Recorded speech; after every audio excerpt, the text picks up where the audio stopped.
Hi everyone, I'm Joseph J. Consul, an attorney here at Consul Matison, LLP.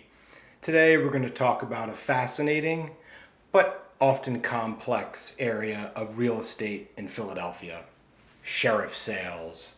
Ooh, and specifically, what happens when you need to file a motion to complete a sheriff sale.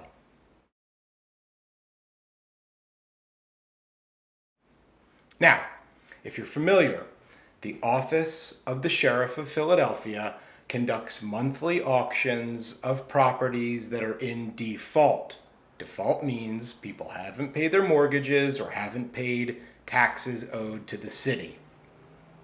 Or there's other judgments against the property that are pushing these properties into foreclosure. These historically have been great opportunities to acquire property, but they come with significant considerations. You'll see properties sold at mortgage foreclosure auctions and tax foreclosure auctions, which are the two main types of auctions.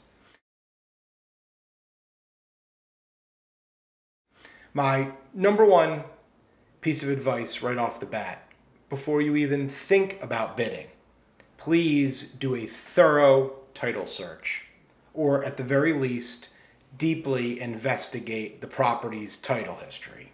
Why?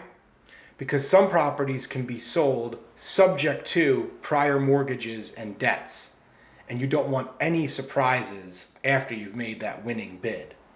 These days, bidding is conveniently done online, which makes access easier, but your due diligence is still paramount.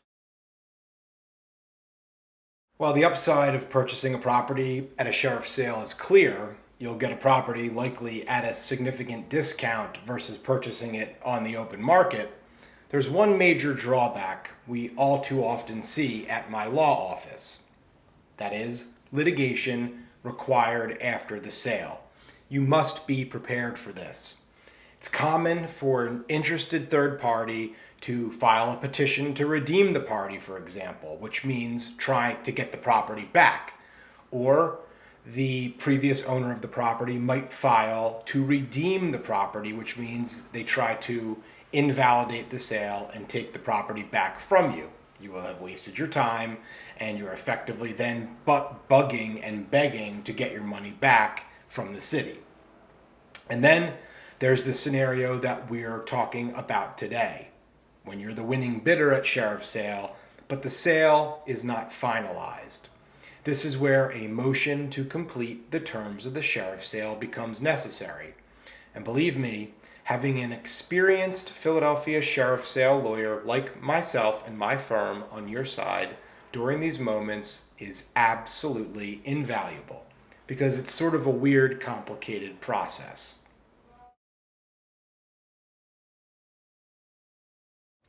Diving into the motion to complete sheriff's sale, imagine this. You've won the bid. You're excited. You're about to get a property. But then you discover the sale can't be immediately completed. You may have even put the deposit up or even paid the full amount of the purchase price. But for various reasons, there might be a situation where you are not able to actually complete the terms of the sheriff's sale. It could be you don't have an up-to-date tax clearance certificate. That is a silly thing that happens to a lot of clients of mine. The good news is, even if you were the winning bidder, but you couldn't pay the balance during that 10-day period, there might still be a path forward.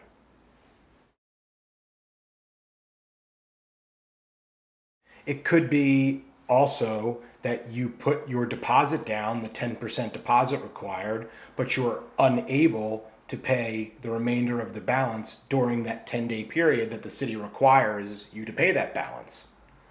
The good news is, even if you were that winning bidder, if you didn't make the payment in time during that initial 10-day period, there could still be a path forward for you, but it requires litigation. You hate that. I don't mind it because I get paid to help. Under Pennsylvania Rule of Civil Procedure 2327, you could be entitled to intervene in that court case that generated the sheriff's sale and file a motion to complete terms of sheriff's sale. This is crucial. Before you file the motion, you have to actually intervene in the case, because prior to that, the case might be something like the City of Philadelphia versus Jones. You're not a party. You have to ask the court to become a party. The City of Philadelphia is reasonable in this respect. Usually, if you've at least made that 10% deposit at the sheriff's sale, they will consider you to be an intervener and allow you to enter the case, which then allows you to file the motion to complete the terms of sheriff's sale. This is where our office comes in. You're an LLC, you can't do it yourself. You need a lawyer to file this motion, and we can guide you through every step. This includes preparing and serving all the necessary petitions on the interested parties, namely the City of Philadelphia, the property owner, the sheriff's office, any other entities that had an interest in that sheriff's sale. Once you file this petition to intervene and your motion to complete the terms is filed, we then go in front of the judge and we have to express why we believe we should be allowed to complete the sheriff's sale and why you should be allowed to take possession of the property. We show up at court, we say to the judge, "Judge, we've got the money to pay this, we had it a day late, here's the reason why we didn't have our tax clearance certificate," or whatever our reason is. The judge hopefully understands and grants our motion to complete the terms of sheriff's sale. Once they grant it, typically they will give you 30 days from that date to finalize, meaning bring everything you need down to the sheriff's office, oftentimes physically in person, and to complete those terms. If that means dropping off a bank check, if that means showing them some documentation, whatever it is, that is what you're going to have to do. A quick final note: if the prior owner or any other individuals remain on the property after you've legally acquired it, you can speak to us about a potential ejectment filing. Again, not a pretty process, and one that you'll oftentimes need a lawyer to navigate properly. Navigating Philadelphia sheriff sales and the potential for a motion to complete a sheriff sale can be complex, but with the right legal guidance, you can protect your investment and successfully acquire properties. If you have a question about a Philadelphia sheriff sale, or you find yourself in this position where you need to file one of these motions, do not hesitate to reach out to Consul Matison LLP and myself, Attorney Joseph J. Consul. We're here to help. Thanks.